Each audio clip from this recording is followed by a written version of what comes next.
Hello, my name's David Payton. I am the guy from Pilot. I wrote the song Magic, which you definitely know, in States, if that's where you are. And I'm here on The Boys podcast. Just a smile, just a lonely smile lets me know where I belong. Don't you know you're turning me on, turn me on. Ho, ho, ho, it's magic, you know. Never believe it's not so. It's magic, you know. You're my number one. You make me strong and help me get along. I could make you mine tomorrow. Let me know you care. Tell me what I want to hear, and I'll be there. Yes, I'll be there. Call me round. Give me peace in the world. Give me change in the world. January, Canada. You got an open door.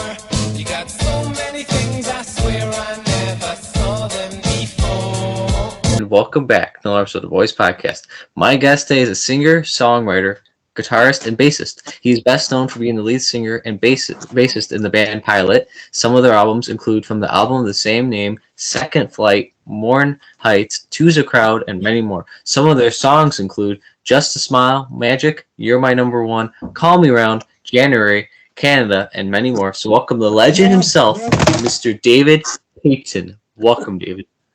Thank you, Joe. Thanks for that introduction. That's very flattering. You're very welcome. Guys, viewers, you could check out Pilot and David too. Like, oh my god, like best band and best singer of all time. So Thanks. yeah. So David, what have you been up to? How you doing? How's David doing? Oh, David? I always think I'm ready to slow down a bit, but it never happens. Something else always comes along. And the latest thing I released an album last year entitled The Magic Collection, which revisits a lot of the early Pilot stuff, but I've re-recorded them. I've also I'm an author now. I've released a book, and it was up for pre-sale, but unfortunately it's sold out on the pre-sale, so the hardback is all gone. There's a paperback coming out in the end of April. So that's the next thing. Oh, but the next thing I'm doing is on next weekend, I'm traveling to Abbey Road to do some recording. And it involves a company that you'll know the name of. They're called Ozempic. They've been using magic for advertising for a long time. And I've decided I'll collaborate with them because I don't like the version they're using of magic. So I've decided that I'll help them out with it and visit Abbey Road with them next weekend. It's crazy too. This year, like 2023, marks like the 50th anniversary of Pilot too. We was formed in '73. Like, wow. I know, it's 49 years since I visited Abbey Road. So it's a long, long time. It was 49 years that I first visited Abbey Road. I must say, I did lots of recordings there with people like the Alan Parsons Project, and I even sung with Paul McCartney in Abbey Road. But, it's a good 15 years of my life was spent almost living there. So, but it'll be great to revisit it. That's really cool. That is awesome. Like I think I know you're talking about the Ozemic, or it almost sounds like magic, but it's like Ozem. I know you're talking about those commercials. Yeah, but yeah, they had to do a David Payton version because that's more better. It's not known in the UK. It's only in the States and Canada and a couple of places in South America at the moment. But I believe they're going to go worldwide. So I would have thought I'll jump on board. I'm happy to be a part of it. They've been using my song for long enough. Yeah. And the thing is, my song is very famous. They don't know who I am, but the song is famous. So I'm the guy that wrote it. So, why not get involved? Yeah, you're the guy that wrote it and that sings it though. So, yeah, I mean, yeah. David, what made you want to become a musician, and who do you say is your biggest inspiration for music? Like, who inspired you? Oh, it goes back to when I was 11 years old and I visited Spain on a vacation with my family. And, they were running bulls through the street.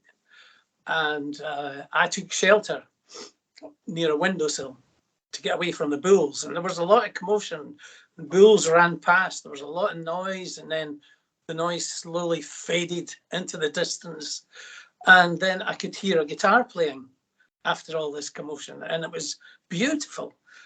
So I looked around the corner, and there was a young guy my age, 11 years old, sitting playing a Spanish guitar. And I just sat down on the sidewalk and listened to him play for a good 15 minutes. And then someone called his name and he disappeared. But I went back to the hotel and I said to my parents, I want a guitar. I want a Spanish guitar. And they did actually buy me one on that vacation. And that was the start of it for me. I just spent my days and nights sitting obsessed with this instrument. And that's one characteristic that I have. I get obsessed with things quite easily. So music just took over completely, 100%. And then I got better and better at it, and I met a guy in school who was also a guitar player, and we sat together and played a lot together. And then the Beatles came along, and that overtook me completely. The Beatles just meant everything to me, and my obsessive nature, I was obsessed with the Beatles. I used to buy a book called The Beatles Monthly, and it would show you them recording in Abbey Road and all the inside stories that I wanted to know as a fan. So that was my early influence. It was the Beatles. And I started playing at 11 years old. And it's a good age to start because your ear starts to develop at that age. Mm. Any like other band? Do you have a favorite band back? Like favorite? Like I'm assuming the Beatles, your favorite band? Another band. I loved Prince. I loved everything that Prince did. Ooh. I loved Earth, Wind and Fire. I loved funky music, and Prince was so funky. And also, early bands, I liked Genesis and Yes, King Crimson. I loved all that kind of stuff. I loved the bass players in Genesis and Yes, and they were Rickenbacker players, which I gravitated towards a Rickenbacker with Pilot, and it was because of them. It was because of Chris Squire, the bass player with Yes. That's the kind of band that I was listening to back then. Wow, that is really cool. Like, wow, I wish I was around like back in the 70s, 80s to see all this. You know what I mean? Like, I wish I could go back. Yeah, me too. Yeah, I loved it. I went to see a band called Free. I saw them live, and they were a big influence on me. I loved the bass player in that band as well. Yeah, there was lots of things going on in the 70s. It was like an age of discovery. Things were really happening back then, and new music was coming on the scene and developing. See, in my opinion, David, they don't make the music the same to like they did back in the day. You know what I mean? Like the music back in the day is way better than nowadays. Nowadays is, you know what I mean? Yeah, I get that. And I feel kind of detached with what's going on nowadays. Yeah. And if I'm gonna go on my exercise bike or whatever, I'll listen to 70s music in my ears. Yeah, like wow, that's awesome. Like in my opinion too, like Magic or Just a Smile, like beautiful songs. Like how you write them, it's like wow, you're a genius, David. Like oh my. I wrote Just a Smile was one of the first songs I wrote where I thought I've written a proper song this time. And it was also the first song we recorded in Abbey Road. And usually, you would write a song and record it. When you record it, it would be, let's get a really good drum track and a bass part together. That's the way you usually do it. And then you move on to the next track and the next track. But with Just a Smile, Alan Parsons produced that. he said, let's finish this song completely so we can establish the sound of Pilot, see what you're going to sound like. And that's what we did. Instead of moving on to the next song, we finished Just a Smile completely. And I kept saying to Alan, when I heard it in Abbey Road, I was saying to him, play it again, play it again. You know, it was just sounded so good. Wow, it's like such a beautiful song. The lyrics too. You know what I mean, like wow. Like I love the lyrics too. Like Just a Smile. It's like such a it's well written, David. Thank you. Yeah. In my opinion, they should make like a biopic on you guys, or you in particular. That'd be cool. Like a biography movie about you. That'd be cool. Yeah. But my life hasn't been extraordinary. It's been a musician's life, and in that respect, I've met a lot of people that I really admire, and I've had a chance to work with them as well. And for me, that's a great thrill, you know. And so I suppose people would be interested in that kind of thing. And as I said to you earlier, I've written a book, and I talk about my experiences of meeting the people that I really admire and how I felt. You know, I'm just a fan, just like anybody else. And if I meet Paul McCartney, I'm just in awe, and I can't speak, and you know, I get tongue tied and whatnot. Wow, that'd be like if they did make a movie about you, like I would watch that. I'm telling you right now, I would watch it because it'd be like, oh my god, it's, you know. Well, that would be flattering. Yes, that's very good. Now, over the years of your career, do you still keep in touch with other musicians you work with, like other people you dabbled with? Do you still? No, not really. I live in Scotland. I live in Edinburgh. A lovely place to be. And I'm kind of detached from the music industry as such. I still love my writing. I have been touring up until the pandemic struck. Then I stopped, and I haven't gone back to it. I haven't got a desire to go back to it, but I still love being creative in the studio. But I'm quite insular with creating music, and I tend to want to play things myself because I can play bass and I can play guitar and I can play piano. I hear the parts in my head when I write a song. So I want to play the parts. I don't want somebody else to interpret it. I want to play it myself. So in that way, I'm very insular. I'm very detached from, although I do have a lot of musician friends in Edinburgh, and they'll come to my studio and I'll record them and contribute to the recordings and whatnot. When it comes to creating my own stuff, I tend to do it on my own. That's fun. I want to tell you right now too, like Billy, he was a hell of a keyboardist when he played with Pilot, and then Stuart was an amazing drummer, and then Ian, oh my god, great guitarist. It's a perfect band for me. You know, some people have said to me, you know, if you could play in your dream band, who would be the members? And I always name Ian, Stuart, and Billy because we were just so good together in the studio. Especially great. Like four gifted dudes are here. Like oh my, like awesome, amazing job. Like by the four of you guys, like it was like the most dynamic and amazing band in my opinion. So. Thanks. You're very welcome. Now, can you walk me through the songwriting process of like the following songs, like Just a Smile? Like I'll go like one, like can you like through like if I tell you certain songs, like can you tell me like the songwriting process and the meanings and Just a Smile? Songwriting, a song can come to me in different ways. Sometimes, you know, I can sit with a drum loop and be inspired by the drum loop and start to play chords on either piano or guitar, and a song will develop from there. A melody will come to me. Usually words will come last. They're always this thing I struggle with. I can get the song together, I can get the melody together, I can get la la la's and hand claps and all the rest, you know, put together in my head.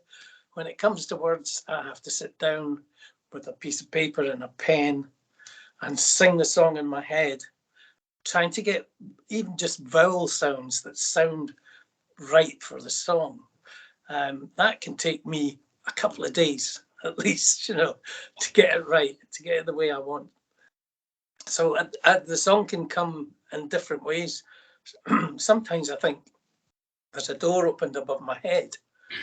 And if the door in my head opens at the same time, the song comes to me. It's like it's come from somewhere else. You know, it's not me that's doing it. It's something, and I find myself saying, thank you. Thank you for wherever it comes from. I don't know where it comes from. No. It's a great pleasure to be able to create, to have a creative ability. It's a great pleasure, and I never take it for granted. Now, is there a meaning behind like certain lyrics and names? Like, for example, like "Just a Smile." Is there a meaning for that one? Just a smile. No, I've been with my wife now for over 50 years. I met her before Pilot happened. Wow. Just a struggling musician. And a lot of the time I write my songs for her. So Just a Smile is for her. A lot of the songs are. If you hear me singing a love song, it's always going to be about my wife, nobody else. So there's the inspiration, you know. That is really cool. So Just a Smile, for example, you're my number one, you know. Yeah, exactly. January, I think, was based on the book your wife was reading, the character named January, if I'm not correct. Is that what the title January? Is that what the character? Is that it was like a character in a book? It's a character in a book, yeah. Yes.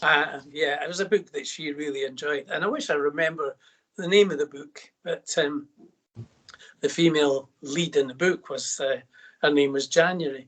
And, you know, you can think of other names of female names to do with months, like June and April, you know, and May.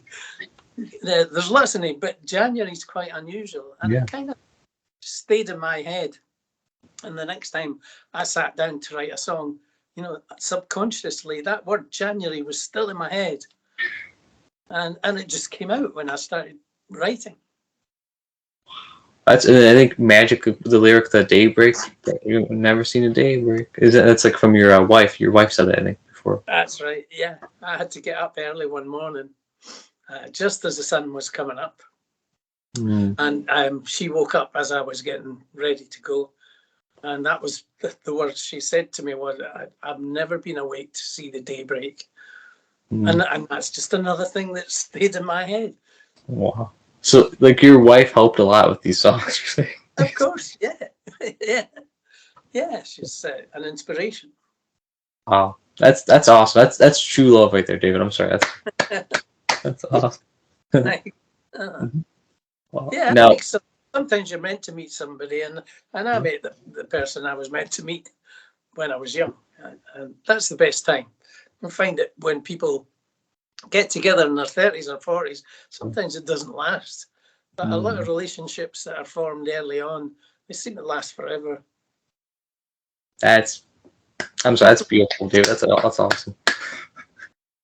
Now, who would you say is the coolest person you've worked with in your whole career? Like, you worked with Alan Parsons Project, Kate Bush, Camel, Elton John. Like, who would you say is the coolest?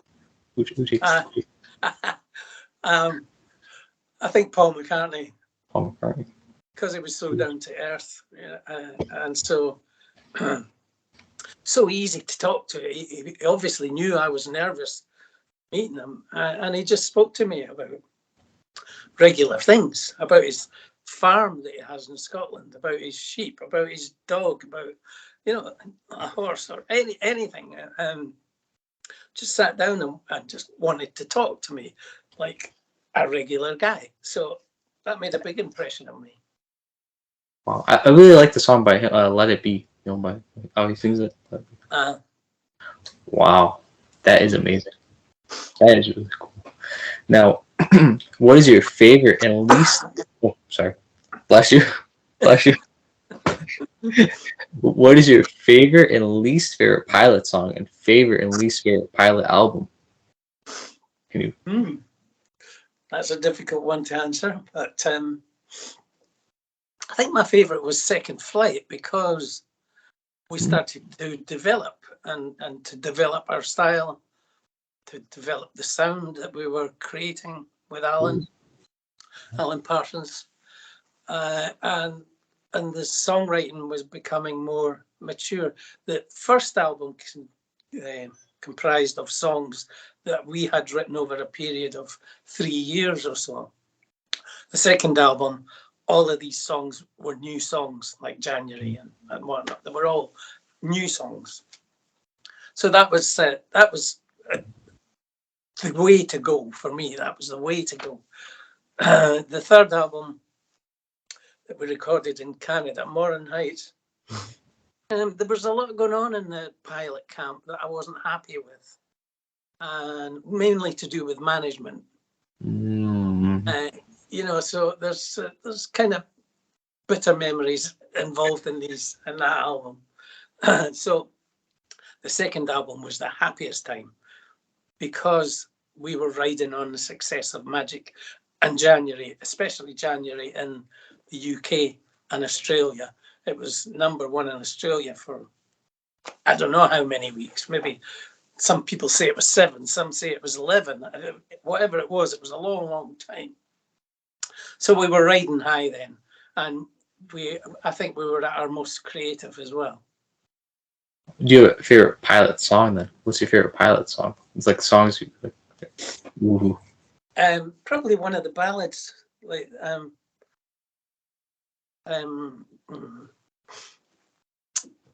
To You Alone. Do you know that song? Yep. Because it was quite accomplished. The chord sequence is quite accomplished. Also, Lovely Lady Smile. I love that kind of, South American or Spanish kind of feel to a song. So these kind of ballads really appeal to me, and especially from a songwriter's point of view. The chord sequence, the melody, they're all really important to me. And when I listen to Lovely Lady Smile now, I think, how did I write that? How did I come up with that chord sequence? It's the verse is in a minor key and the chorus is in a major key. And I just think, I didn't even think about it. It just came to me. Yep. Wow. Do you have how about a least favorite pilot song? I don't know if that would be hard to choose, but if you have a least favorite. Maybe something like The Other Side. The Other Side, which is on an album called Two's a Crowd. Yes. It was kind of like a filler, Wow. Now, what's the meaning behind the name Pilot? Like, do you what's the meaning behind the band name? Like, what is Pilot? Yeah, that makes sense. When we did our first album, there was only 3 of us in the band. We were a 3-piece band. Ian joined at the end of the first album. So we just took our surnames, Payton, Lyle, Tosh. That's PLT. We thought that we must get something out of that, and it just became obvious that Pilot would be the one. That's different. That's unique. That's cool. Like, wow. P is the P in Pilot, Payton. L is the middle. Wow. Okay. Wow. Okay. That's really clever. Honestly, and the T is the Tosh. Yeah. Stuart Tosh. Yeah. Wow. That is really cool. Yeah, it was clever at the time. It wasn't me that came up with it. It was a secretary that worked in the office, our management office. She came up with it, and we all thought, "Wow, that's so obvious." Why didn't we come up with that? That is really cool. It's a cool name too, like Pilot. And then, for example, the second album, Second Flight, almost sounds like a pilot type of thing too. And that's clever. Yeah. I don't know if you knew 2023, like I told you earlier, man, is like the 50th. Like you should do that'd be a cool tour. Like you guys come all back, you, Stuart, Ian, yeah. So. Yeah. Well, Ian isn't well now. Ian has Alzheimer's. Oh, I know that. And he's had it for a while now. It's progressed pretty much.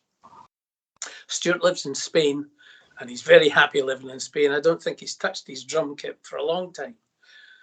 So I'm the only one that's really still active in the music business.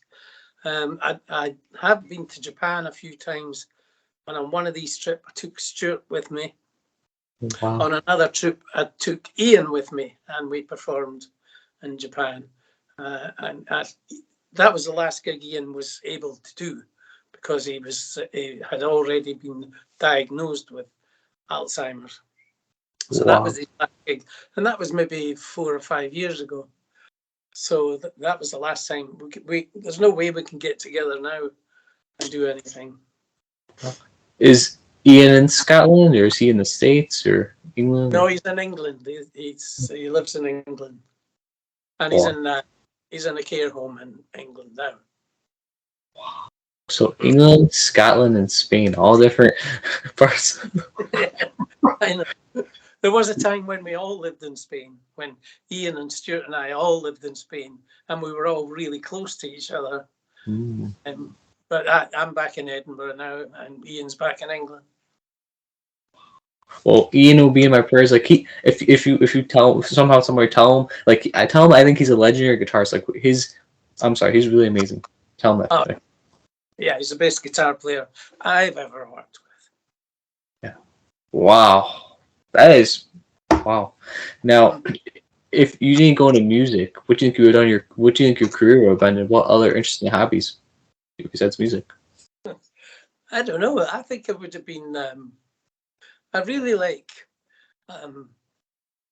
plants and trees and things like that. So I think I might have been working in that area. I still love that. I think it's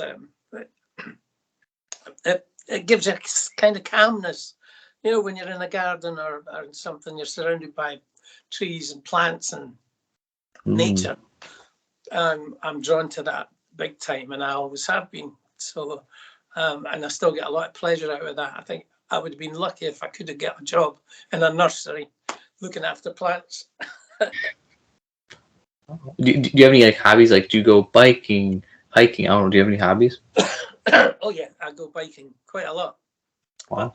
But our winters in Scotland can be quite severe, so I have a treadmill at home that I use when the weather's bad.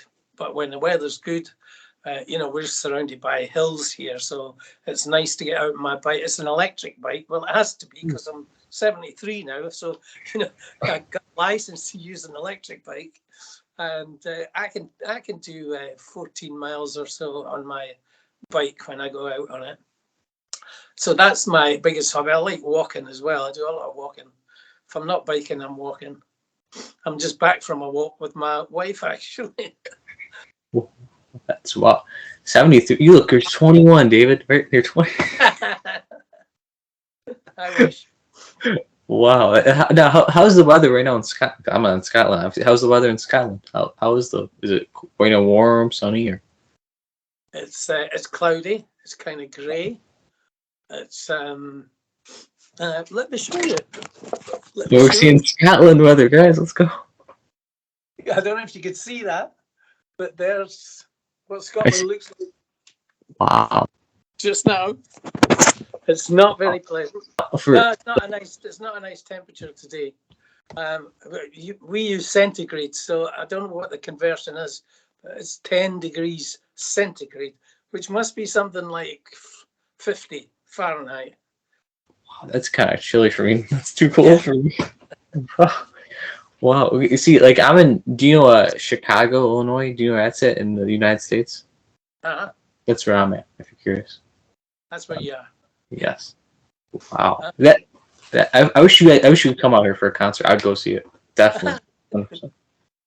And what's the temperature in Chicago just now? I would say it's 40s, 30s. It's pretty cold. It's really cold. That's why I have a hoodie next to me, because if I get cold. So. Okay. So wow, that is really cool. Now, do you have any favorite movies and TV shows? What do you say, David? Not really. No, nothing in particular. You know, I'll watch anything as long as it's well done. But I don't have any favorites. Wow. Do you prefer the movies back in the day or nowadays? Would you say which one do you? Oh, I like a bit of both. I like a bit of both. You know, I like the early stuff. But as I say, nothing in particular. So usually adventures or detectives, stuff like that. That's the kind of thing I'll watch. Okay. Okay. Now, do you like sports? Favorite sports and teams? Do you like sports all, David?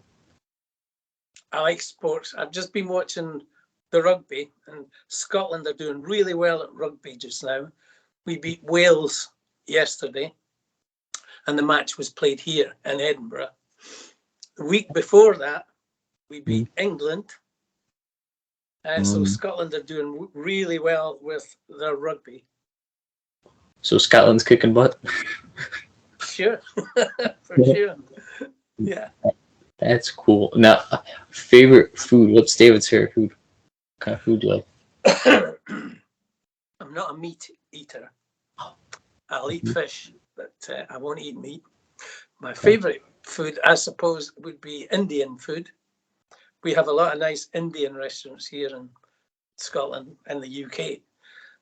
And that's my favorite food to eat whenever we go out. That's my favorite. I call that the food of the gods. It's just so full of flavor. And they cater for vegetarians very well. So that's my favorite. Wow. So whenever you come to Chicago, just give you good old fashioned Indian food. Give you some. Sure. Yeah. Wow. Now, are there any projects in the works? Like, do you have anything upcoming in the works for you? You said the Abbey Road thing is one of them.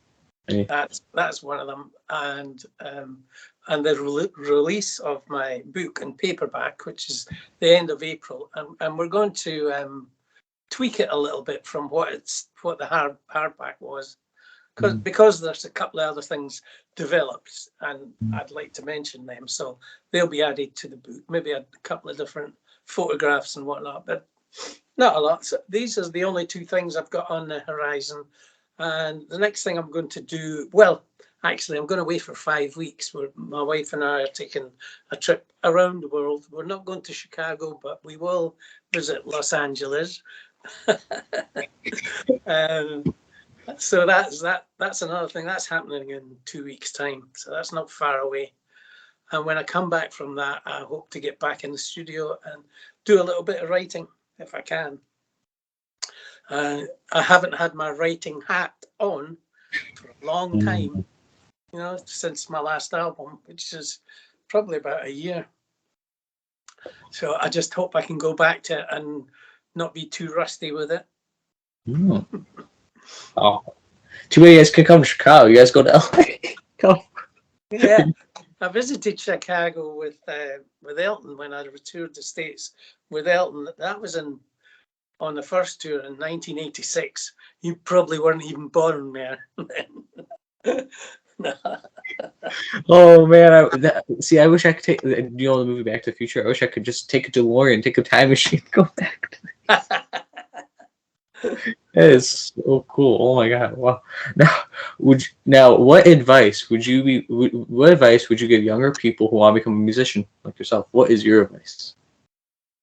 I think dedication is so important, and as I mentioned earlier, having that obsessive nature where all you do is, when you look at tennis players that are top of the game, they're out there playing all the time. They're practicing all the time to get to the top. So there's an awful lot to be said for practicing all the time and perfecting your playing, perfecting your songwriting. Some songwriters say, "Oh, I can write 5 songs a day." There's no point in writing 5 songs a day if they're all crap, So what you've got to do is just keep writing and rehearsing, getting better and better at what you do, and until you reach that peak where you can write 1 song a month and it's a great song. That's all that's needed. There's no point of bragging about, "Oh, I can write 5 songs a day." I remember hearing people saying that, and I'm like, yeah, but none of them are successful, Even if you write 1 successful song in a year, it's better than writing 5 crap songs a day. You're absolutely right. Yeah, you got that. Like, I also like to stay humble. Remember, it came from I don't get why people get cocky. I mean, just because you know what I mean. Yeah, I see that an awful lot nowadays. Yeah, and I just think I feel sorry for them. I think it's a failing in their nature that they can't be humble with it.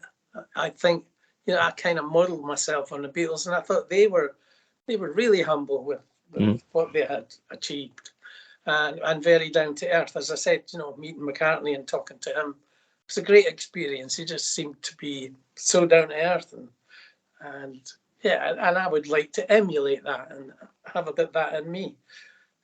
I don't see any point in bragging about what you've achieved. You know, you just want to be a normal guy and talk to people. I see it as a barrier sometimes when you say, "Oh, I'm a musician and I've done this," and you know, it's a barrier to connecting with people.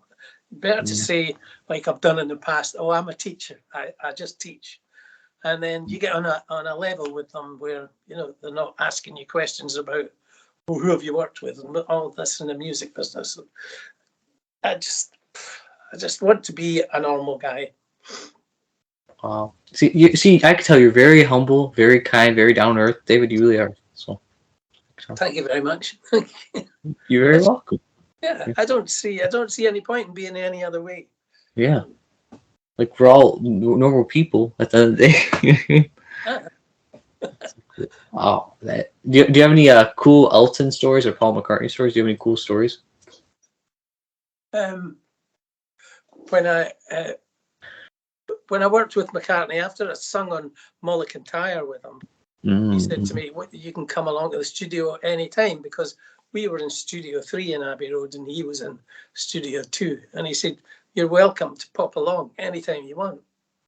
So one time I did go along and opened the studio door, and he was sitting on a chair with a table in front of him. And he saw me and he said, "Oh, come in, sit down."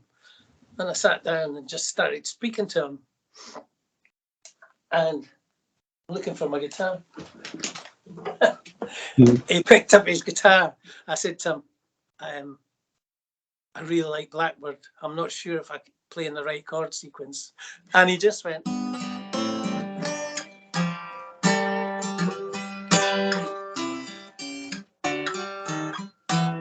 Anyway, I can't play it now. Anyway, he played it for me, and I watched him, and I thought, "Oh, that's how you do this." And his guitar was left-handed, like this. So I couldn't play it, but I remembered it, and I went back along to my studio, and I practiced Blackbird the way Paul McCartney showed me. So, you know, and I remember being at a party, and I was sitting playing it, and a guy said to me, "You're playing that wrong." And I said, "Well, if I'm playing it wrong, Paul McCartney's playing it wrong because he showed me how to play it."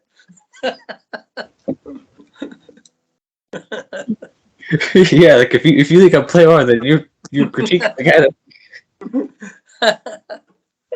I mean, I played that all wrong because I haven't played it for a long, long time. You're fine. You're fine. That is so cool. Like, wow. Do you have any pictures of Paul? I don't know if you do back in the day. No, I'm not really into that. You know, I don't do that kind of thing. You know, I've worked with a lot of people, but I never say to them, "Can I have my photograph taken with you?" I'm not that kind of guy. That's all. I just don't do that. Wow, that is still cool. Like you work with so many like talented people, Dave. Like wow, just to go like the career timeline of your whole career, like it's so awesome. Sorry. I've been lucky, as well as, you know, practicing my art and being obsessed with it. I've had a couple of lucky breaks, and I appreciate that. See the humbleness. I could see it. You're very humble. The humbleness. That's really cool. Now, would you be willing to come back on for part 2, answer some fan submitted questions somewhere in the future? Would you be willing to come? Anytime, and the next time I'll be prepared. I'll have my Skype ready for you the next time, and instead of letting you hang about waiting for me for 20 minutes. You're fine. No. Before I ask you my last question, do you have any questions? Yeah, I noticed you've spoken to Huey Lewis. I watched that. Oh, thank you. Are you a big fan of Huey Lewis? Yes. Oh my God. Besides Pilot, Huey Lewis and the News is my other favorite. So. I enjoyed. I watched all of that interview. I enjoyed you talking to him, and I liked him as a person as well. You know, he came over really well. Humble guy. I liked that. Yeah. Yep. So Hey. that's it. And you've obviously interviewed quite a lot of, you know, people that are celebrities or well known. Do you get nervous about that? Oh yeah, I do. Oh yeah, I do. Can you? Okay, for the audience, you know me, of course. Can you sing a song? I'll sing you a little bit of.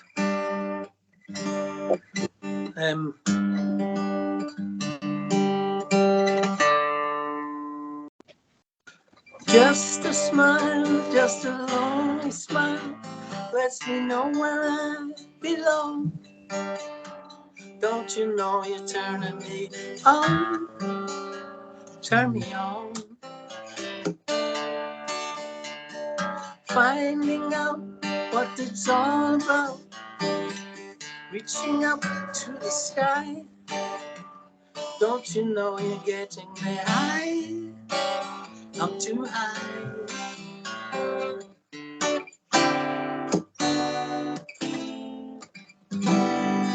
That is.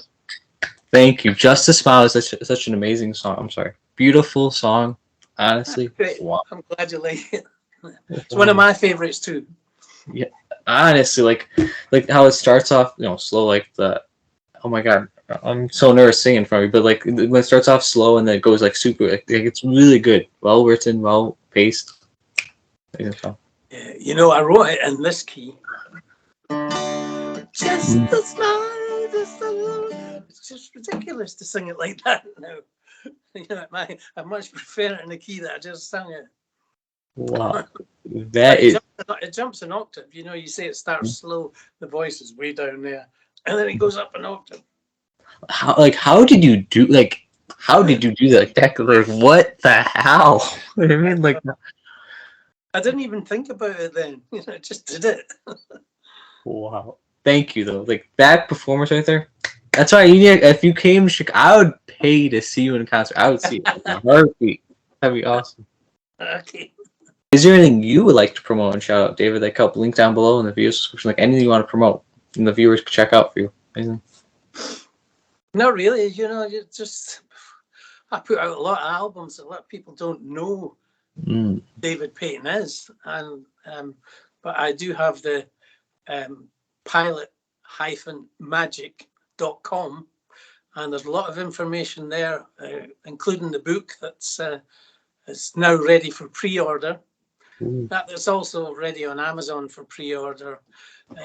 So that's the thing I would like to promote is my book, because it's the story of my life and my experience and all the people that I've worked with. I have stories about Elton, Kate Bush, and lots of things like that. You know, and I'm very proud of it. I'm very proud of the fact that I achieved the title of author. You know, it just tickles me. David Payton, author. Yeah, it's great. Oh. Also, sorry, I had it. That is really cool. Well, thank you, and David, for being awesome and amazing guest. I had a fun time chatting with you. Thank you, David. Thank you, Joe. Nice talking to you. It was nice meeting you. Have a great day, everybody, and stay awesome. And you stay awesome, David. Okay. And we'll chat again, Joe.